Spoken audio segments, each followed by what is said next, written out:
Friday. Woohoo! I have been so messed up this week. I don't understand what happened to my brain. I'm trying to figure it out and I can't. All I can figure is that I'm still haven't adjusted to Tuesday and Wednesday being my interview days.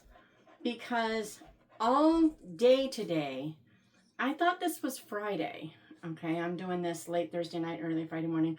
I thought all day, yesterday was Friday.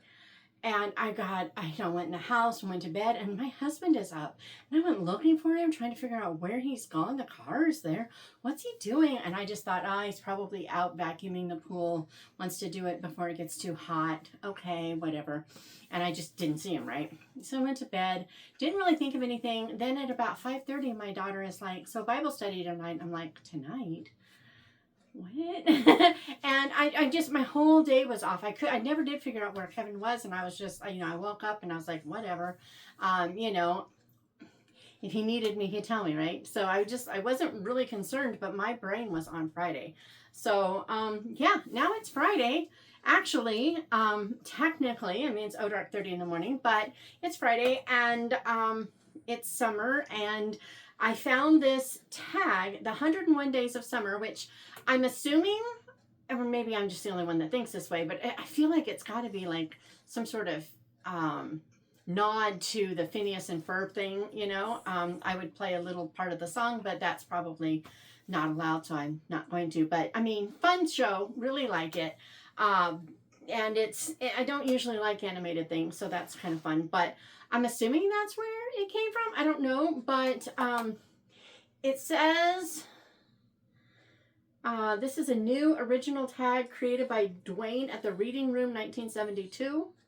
Duane says he's created the summer tag to celebrate the tropes of summer. Have fun. I found it on Tracy's Nordic Light. I had never seen it. I was just looking for, what kind of fun tags are there right now. And I saw this on hers, and I enjoyed her video. And so I was like, okay, we're going to do this. So here are the prompts. Here are my answers. Here are the things. I pulled some books out, but I wasn't remembering as many, I guess, because I don't have, there's some that I could have grabbed, and there are some that I couldn't find. So some we're just going to have to talk about. Others, not so much, but whatever, right? So number 1 is BBQ Time. It says, pick a favorite author. They are inviting you to a barbecue to announce their newest work. So we're going to pick this favorite author. What do you hope they're announcing? And what are you bringing to share? Look, guys, I could be here all day long. Okay? Let's look at the Homefront Sleuths, Anna Elliott and Charles Veely. I want another book from them. So announce that. And, I want another Lady Hardcastle. I want more from just about every Christian fiction author I read. You start going, and how about we go back in time? We could do, like, Agatha Christie. Maybe she's invited me to something. And, oh, by the way, she's announcing a new book that, and hey, if this is fictional, we can just have all the fun, right? Right now I'm reading the Inkling Detectives or something like that. And I'll put it up here. And so, the very first thing that happens in that is someone comes back from the dead, to talk to the Inklings and have them solve a mystery. So, if it can happen in fiction, and if this is all fictional, it can happen here. So I'm saying, yeah, but, but no, I chose, it says, what do you hope they're announcing? And what are you bringing to share? Okay, I thought that was really fun. Kind of a different idea. It's like, and I really thought about it. And after I thought some more, I went, you know what? There have been a few authors that I have wanted to write more, and we just haven't, gotten more from. I want more in the Moonberry Lake series from Holly Varney, and it doesn't look like we're going to get more of those. There's a lot of stuff, right? But the number one that is in my mind constantly right now, because I just read them in the last few months, and so, I'm picking Dana Mentink. She has invited me, and she is going to announce that she is writing the next 2 in the Elements of Danger series. Because the Elements of Danger, she has done fire and water. And that's all we're getting. And I don't think that's acceptable. I want earth and wind. Okay? I want a tornado or a hurricane or something. And I want an earthquake. Okay? I mean, we need this. Come on, Dana. So I've already emailed the publisher. I hope everybody will email the publisher and beg for more. I'm just saying. But yeah, we need more. I mean, please. Anyway, so that's who has invited me and is announcing that those two are coming out. Like, I would love it if she just said like next week. But I mean, I'm reasonable. On the other hand, this is like a dream list. So on the other hand, but I can be reasonable. I can wait a year or two, you know, one year for each one. I can do that. Yeah. And then I thought about what I would bring. And my first thought was, okay, I just made that cherry almond ice cream and it was so good that I'm going to make more. I've already bought the cherries. I just need to pit them. But I was like, oh, I'm going to bring that. And I'm like, oh, but my lemon ice cream is really good too. Maybe one of those. And then I was like, yeah, but you got to bring some real food too, not just a dessert. Because if everybody brings dessert, then it's not a barbecue. It's a ice cream social. So I went for, I make a salad where I chop cauliflower and broccoli really fine, and I stir in some mayonnaise and dill and salt and pepper and a few things, and I also stir in some fresh peas, and then when it's all mixed together, it sits for a long time, and then I put bacon on top, and it's really good, and it's mostly good for you. I mean, okay, so the mayonnaise probably isn't that great for you, and I suppose if you were eating, you know, like a pound of bacon on each serving, that would probably not be good for you, but let's face it, raw veggies are good for you, so I'm counting it, and it's a win, and it's really yummy. I feel like there's something I'm forgetting that I put in there, but whatever. It's good stuff. So, yeah, I would probably bring that as well so that there would be some sort of vegetable and something that most people can eat. So, I thought about that and, you know, so barbecue, favorite author, definitely more Elements of Danger books because those were really, really, really, really good. Second to that might be Gina Holder's next Puzzle Masters or whatever it's called in her series with the Puzzle Within and the Escape Game. I would love another one of those. I think we're getting one, so it's not a big deal. But, you know, if Dana refused to cooperate, then we would go with Gina because I know Gina would give us one because Gina likes this. Yeah. Dana does too. Dana's the sweetest thing on the planet. So, I mean, if you don't follow her on Instagram or Facebook, you should because she's hilarious and you would love it. Anyway, so number 2, it said road trip. Pick a real world setting from a recent or not so recent read. Where would that road trip take you? Now, because it's something you've already read, I didn't do the Atlas of Untold Stories because I haven't read it yet, but it's coming up in the next few weeks, you know. But I was like, no, I need one that is already read. And unfortunately, a lot of what I read takes place in like England, and road trips aren't the same there.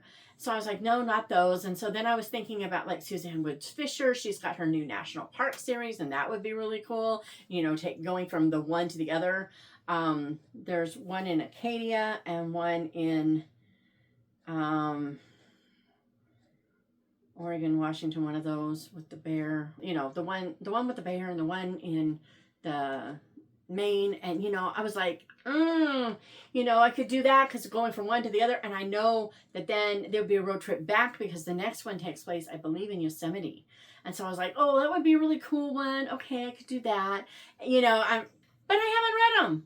So again, no, you know, it's supposed to be something I've read. And then I remembered a book that actually has a road trip in it that I've read and I loved. And that is The Unforgettable Mailman by April Howells. I really loved this book. I will admit there are a few words in here that I don't like. I'm just putting that out there. But the story was so good. So in this book, we have this guy who He is an unreliable narrator, and yet he's also in one area he's very reliable. He has some sort of form of dementia. He can't remember a lot of things, but what he can remember is that they are not delivering the mail, and he's got all this mail that he has stolen from the Chicago post office, and he's going to deliver it. So it actually, he's thinking it's all going to go to Chicago, but it's not. So he actually gets in his car and he takes letters to, it's like South Dakota and Minneapolis, maybe Minnesota. He goes all the way up to Canada. He goes down to like Kansas somewhere. I mean, he takes a road trip.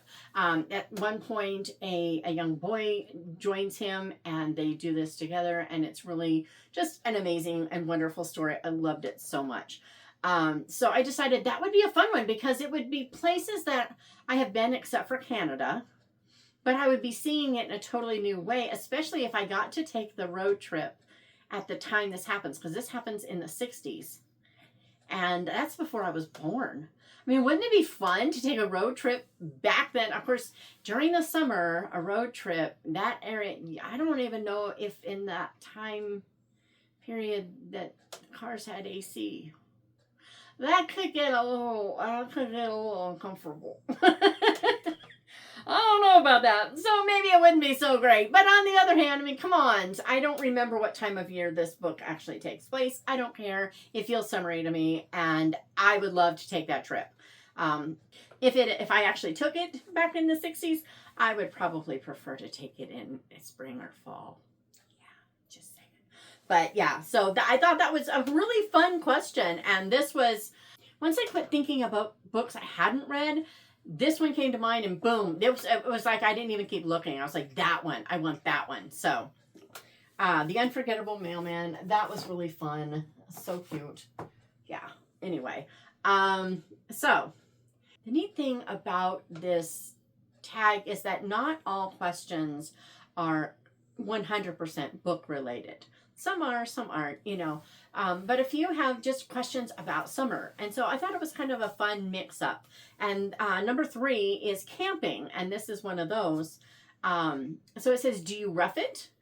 Say a tent and a sleeping bag? Or do you require amenities? Will you read more than usual if you're camping? Okay. So I grew up camping. My husband did not. All right. And our camping was totally roughing it. We didn't even have a tent. So it was our pickup truck, and it was a little Chevy S10 pickup. It wasn't a full-size truck. Little Chevy S10 pickup. What would happen is that my dad would take an old refrigerator box, not an old one, but he would, you buy a refrigerator and they got the big old tall box, and he would take one of those or a dryer box, one of the two, and he would put it into the bed of the pickup truck with the bottom cut out and like window flaps. And mom and dad would drive.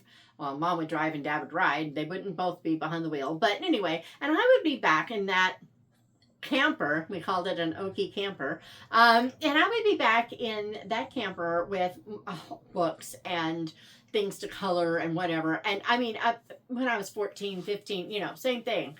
And we would drive out usually to a dry lake bed somewhere, probably in Lucerne Valley, which sounds really like lush and beautiful. It's a bunch of dry lake beds. There's nothing lush about it. But anyway, so we would go out there, and dad would build us a fire pit, and mom would cook dinner, and we would have, a great old time. And at night, mom and dad would sleep in that little camper thing, and I would either sleep on the hood of the truck or inside, depending on how windy it was. If it was really windy, I would sleep inside the truck, because they had bench seats back then. Remember bench seats? Yeah. So I would sleep on the seat there. But if the weather was really nice, then I would sleep out on the hood, and it was great. It was a lot of fun. That was camping when I was a kid, and it was a whole lot of fun. Kevin never camped. So when I married Kevin and discovered that he didn't do this camping thing, it was a little bit of a shock. Gotta admit it, just a little bit of shock. And finally, we just settled on camping. His idea of camping is Motel 6. So if we go camping, roughing it is basically not having a decent hotel room. I mean, it's just it's what it is now. And I have gotten so soft because I haven't done this in 40 years or more. Yeah, I probably wouldn't enjoy it as much anymore unless I had an actual camper now. So I would probably need those kind of amenities, if you will. And I have to admit, even as a kid, I always loved camping more with my Uncle Lon, who had the big giant motorhomes and everything. I mean, come on, they had AC. I mean, and yeah. So it also asked, will you read more than usual? That depended on the time of the year and how I was camping, where we were, how I was camping. And like if I was with Uncle Lon, I would bring an entire like duffel bag full of books and they would be gone in no time. And then, I would just be like falling apart and needing more books. But with Mom and Dad, we usually only went overnight. So I read a book or two on the way there, depending on, where we lived at the time. And then, another one or two on the way back. And it depended on how hot it was. The hotter it was, the more likely I was to be reading instead of, wandering around, just, enjoying the desert and saying all the things that it's really funny how I lived in the desert half the time, but it was always different. So I would always go checking it out. It's kind of weird. But yeah, usually I would be reading. And depending on the time of year or how hot and miserable it was, I might be reading a whole lot. So yeah, camping, all the fun things. There have been books that I have read that have camping in it. They didn't mention that in here. But, and it's really funny. I was trying to think of it. And the only one I could remember is Love in Tandem or something like that by Becca Kinzer. There was camping in that, and I think they flooded. So, but that was the only one I could think of, and it's crazy because I know I've read lots of books. Catherine Wentworth. Was there camping in that one or in Catherine's Marriage? I don't remember. But I almost feel like D.E. Stevenson, one of those two, there was some camping. Somebody was camping in it. I just thought of it, but I don't remember. So, anyway. Okay, festivals. You're attending a Booktube festival where dressing as one of your favorite literary characters is the only requirement. Who do you go dressed as and why? Okay, this one was hard. I mean, insanely hard. My brain is like, well, it'd be fun to dress as like Anna Green Gables if it were autumn or winter. But I do not want to wear a pinafore and a long sleeve dress and, pantaloons. And no. Just no. No. So that one went out the window and I was like, well, I really love, like Anne from Jane Austen's Persuasion, but I don't want to wear an empire waisted gown and look pregnant. No, thank you. I look pregnant enough as it is. I don't need to add to that, and so I was going through all of this, like, well, Agatha Christie, I like her mysteries. That could be interesting. Like the Blackout Murders, the Homefront Sleuths, that's like 1940s. That could be kind of interesting. I don't know. I even considered like Nancy Drew because like I learned how to sew because I wanted Nancy Drew's wardrobe from my books when I was, 10, 11, 12. And so I loved her clothes. I thought they were really like classic and cute. And so I learned how to sew so that I could make the wardrobe. I know it's weird, but it's what I did. So I thought about that.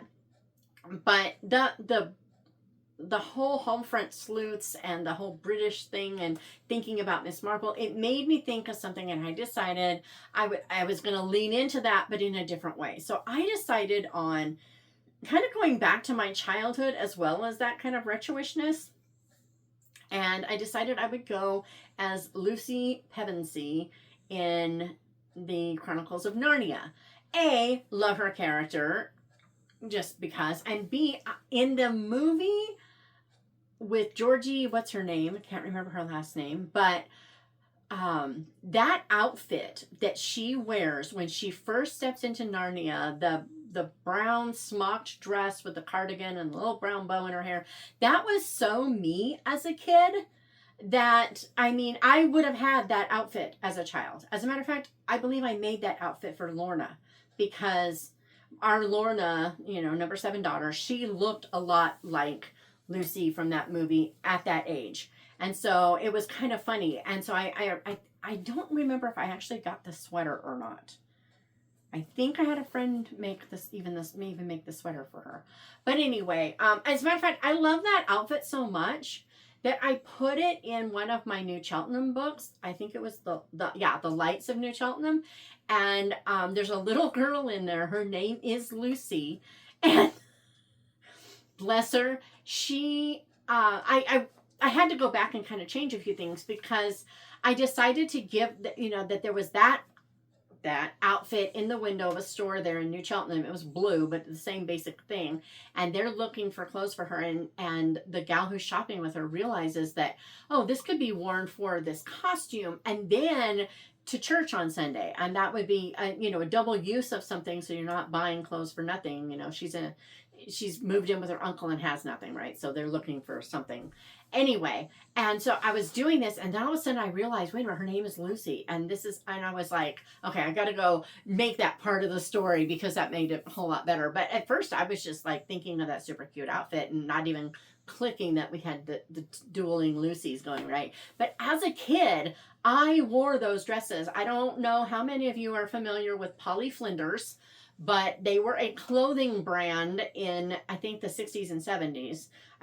Well, no, because I bought some Polly Flinders for my kids in the 90s. So they lasted longer, but they were really popular, at least in the 70s, because from the time I started going to school, I had Polly Flinders dresses from kindergarten all the way through 4th grade, I'm pretty sure. Did I have any after 4th grade?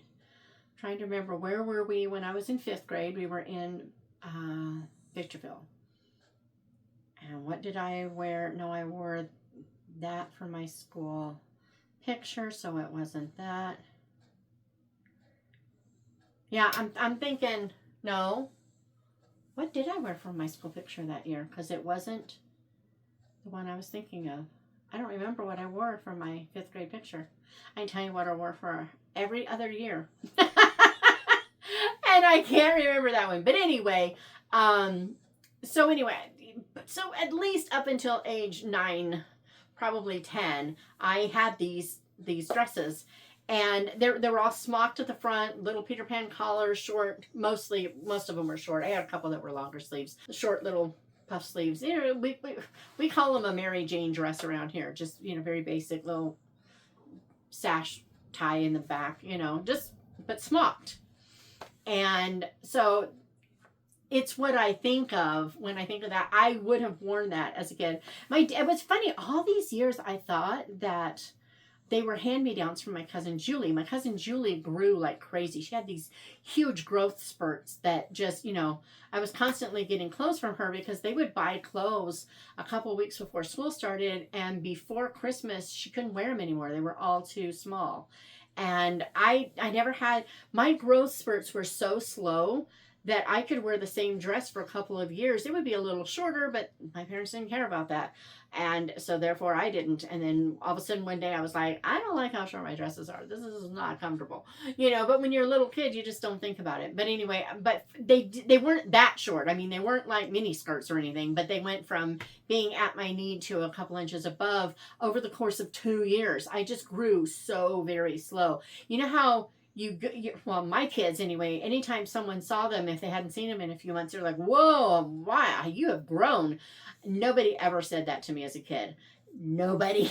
I mean, it was such a slow process. The only time I had rapid growth is when I shouldn't have been growing at all. When I was 19 and pregnant with my second child, I grew 2 inches.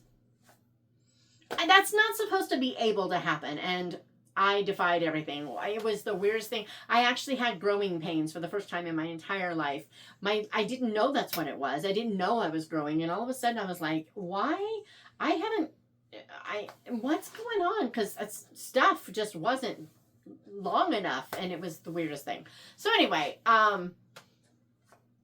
because of that, it seems like a smocked dress and a little cardigan, which I did have. Okay, so the cardigan I remember the most was really scratchy.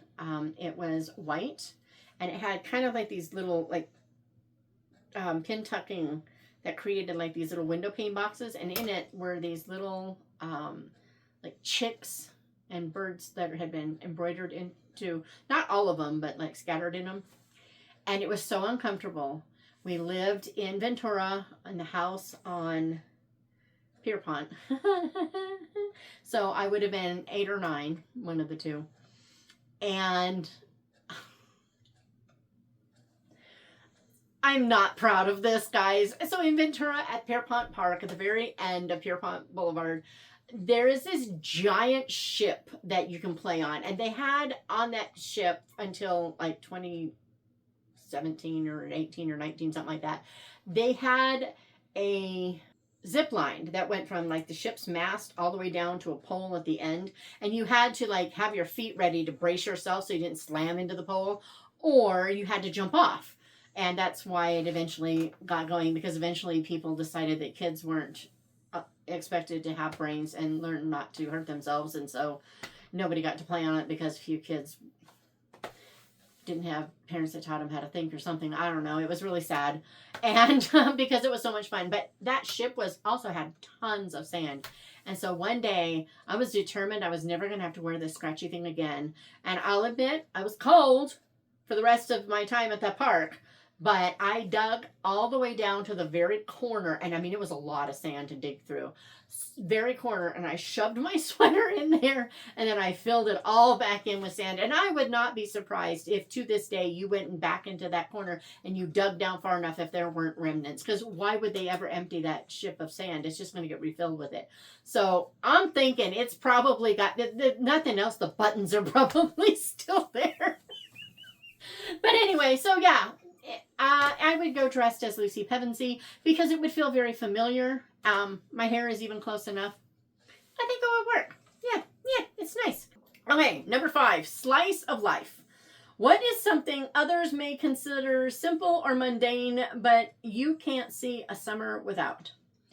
I don't know if anyone else would consider it simple or mundane, but to me, watermelon says summer. And I actually tried to think of the books that I've read where people have eaten like watermelon, and because I can picture the descriptions of the juices running down your chin and all the things I can see, and I can't think of them, but watermelon is it. I eat a ton of watermelon in summer. I love watermelon. It's just like the epitome of summer to me. And so yeah, and I think the reason that I thought of it so quickly, it was like it came straight to mind. I think it was that whole slice of life. Because as a kid, we ate them by the slice. I know we would slice them, and we would either chomp, a half slice, or we would take the full slice on a plate and scoop out. I don't do it that way. I cut all the rind off and churn it into cubes now, and I don't know why I didn't think of that as a kid. That would have been a whole lot better. But yeah, watermelon. Definitely watermelon. Okay, so next up, scary story. Which author would you invite to go camping with you, knowing you would want to hear the scariest story they can tell around the campfire?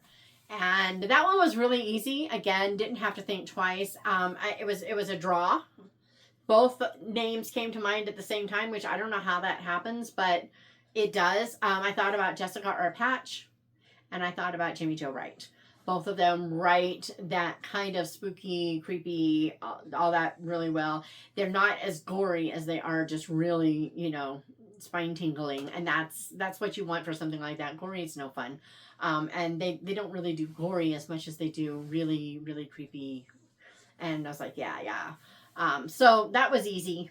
I mean, it's like, and there are so many you could do. I mean, you could do things like Edgar Allan Poe. He could tell stories like The Raven and others, but I really think they're the one. Okay, number 7.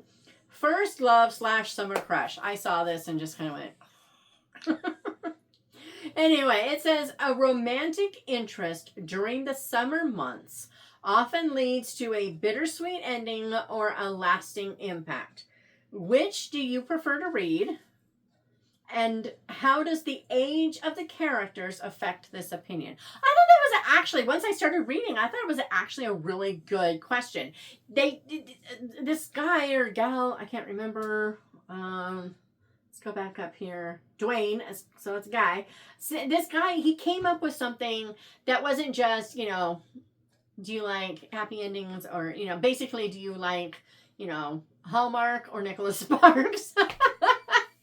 Instead of asking that, he really made it a pretty thoughtful question. Do you want that bittersweet? Does the age of the characters? I mean, that was pretty good. So here's the deal. I don't really have a preference. If it's funny, that's my preference. Give me the funny, even if it ends up bittersweet. I don't have to have a happily ever after. I just don't want a miserably ever after. And it's why so many of Nicholas Sparks' books don't do it for me. Ever since Message in a Bottle, I don't trust him. I mean, like, what's the name of the one? A Walk to Remember? Is that the one? I think, yeah. From the beginning how it's going to end. It's going to have a sad ending. It. And so you don't feel like you're getting cheated, or again, cheat. It's not a cheap shot. Message in a Bottle, seriously, you've got this satisfying ending. Everything is good, and then he just rips it all away. And I was so mad that I have to know. He's the only author that I can think of that I have to know the end before I'll even consider reading his books. And so I don't want that. But I don't have to have a happily ever after either. I can have two people that learned about themselves and each other from each other and grew as people, even though they're not going to see each other again. I can handle that. That's fine. But I don't want one of them to be killed. I'm just like, no, just no.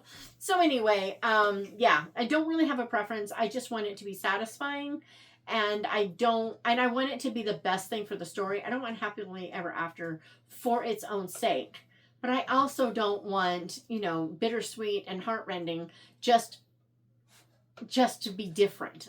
Give me a good solid story. That's what I thought Melody Carlson did so well with All Booked Up, because that started off and you thought you were getting a kind of a romance novel with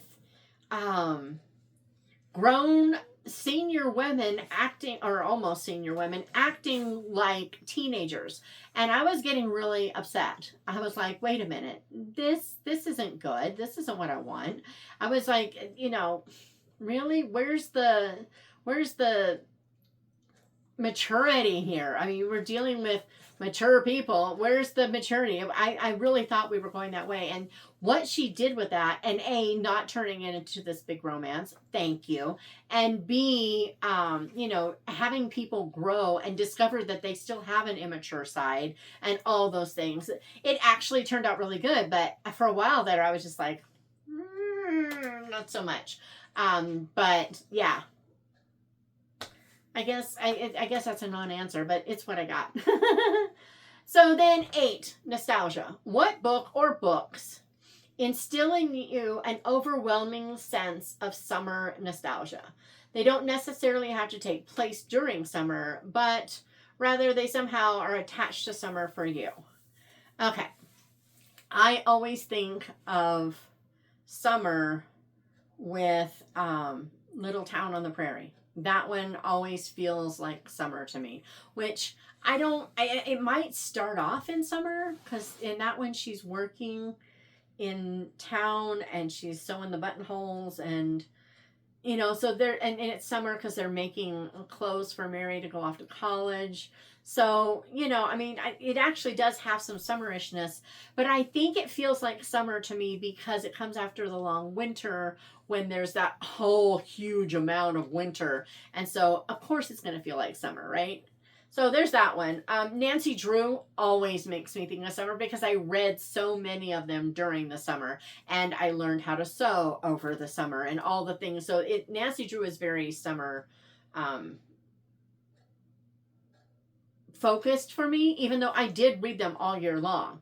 But it's my brain goes to summer with those. Then like Mary Stewart. Some of her books feel very summery to me, mostly because of location. Like there's the one, okay, I wrote it down because I didn't want to forget. Okay, so there's 9 Coaches Waiting. That one takes place in France. I think it might be southern France even. And so it feels summery. And Stormy Petrel actually takes place, I think, up in northern England or Scotland. It's Scotland, I'm pretty sure. And that one, she just got this perfect little crescent moon out there. Anyway, that one, you know, you're talking about the midges coming out and attacking. And so that makes me think summer. And then there's like the one Small Isles, Wind Off the Small Isles. And that one takes place in Greece or Italy, some little island. And she goes there for research and she does some diving and she ends up in this cave and she solves this. It's like a split time thing and she solves this past thing. It's very summery. So a lot of Mary Stewart's definitely have that kind of vibe, if you will. And then I thought of, when I was in the house, I thought of a couple more. So I grabbed these for that. So Emma makes me think of summer. I mean, this copy kind of explains why. That picnic. I don't know. I don't even know if it takes place during summer. I don't remember, but that picnic makes me think of summer.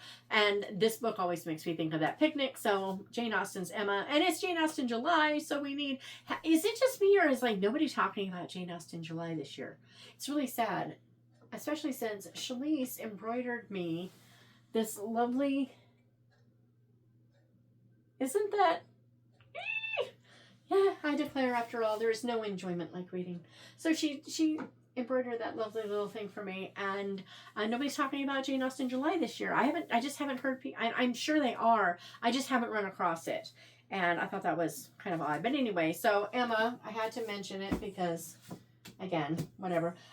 Also, this isn't the only one. I don't know what I've done with.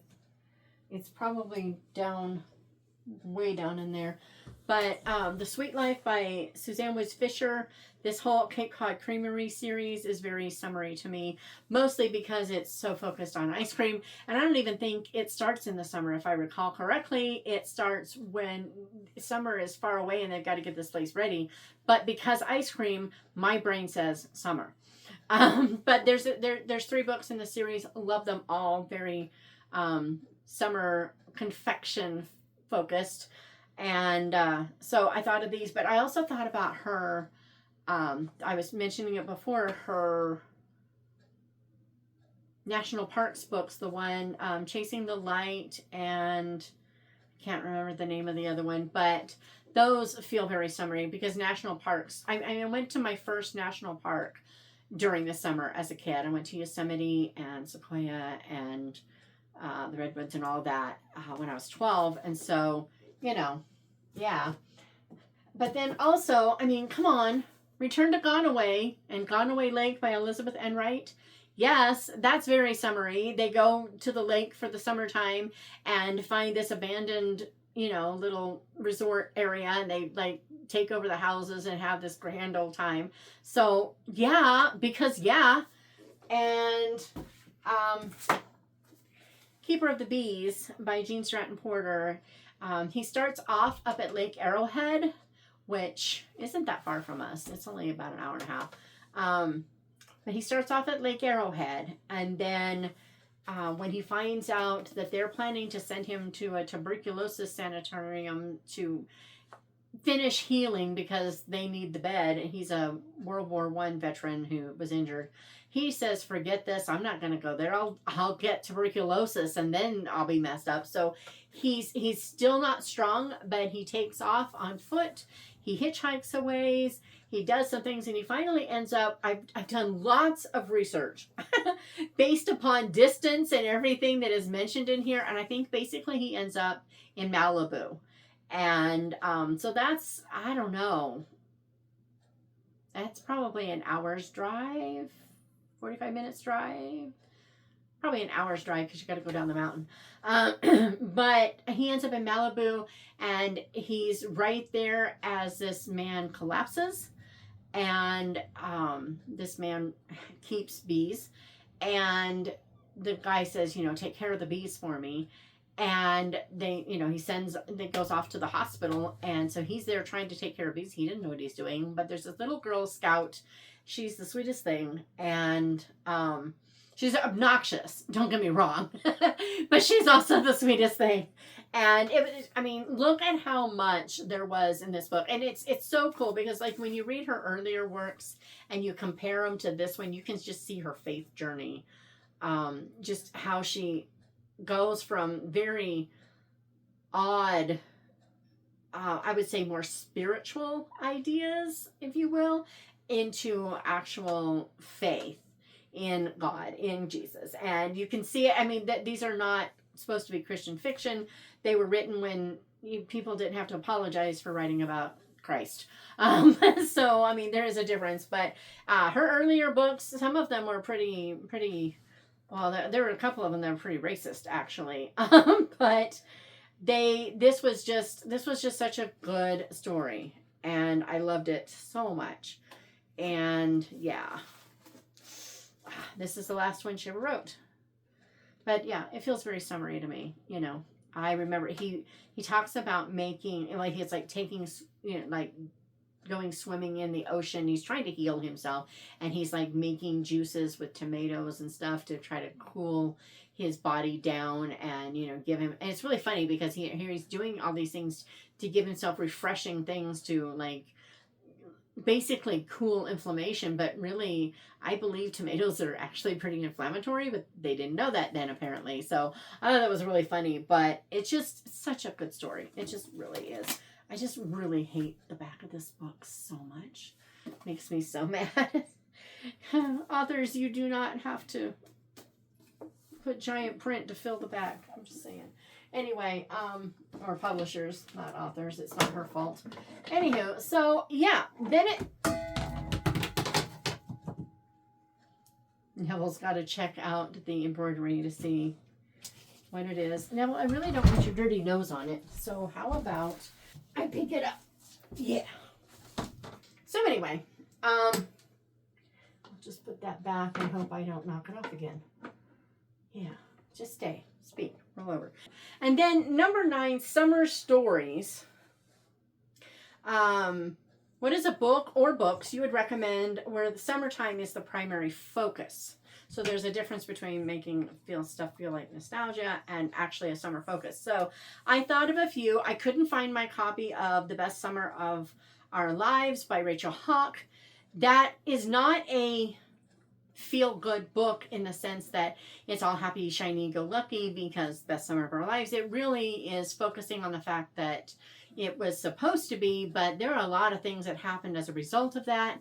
And, you know, relationships fractured, and now it's been all these years later, and people are finally working through some of their things. It's very much women's fiction, and it was lovely. It was hard. It was a hard book, but it was a good book. And I think especially the way that people tend to romanticize and idealize, like, high school as being the best years of their life, this one just knocked that out and just kind of showed that really, did you really remember just the ugliness that went on around you, or were you that oblivious and were you a part of it and not willing to admit it to yourself? I mean, what was going on? So it's really, really, really good. I also thought of What Happens Next. I always want to say What Happened Next, and I always get it wrong, by Christina Suzanne Nelson.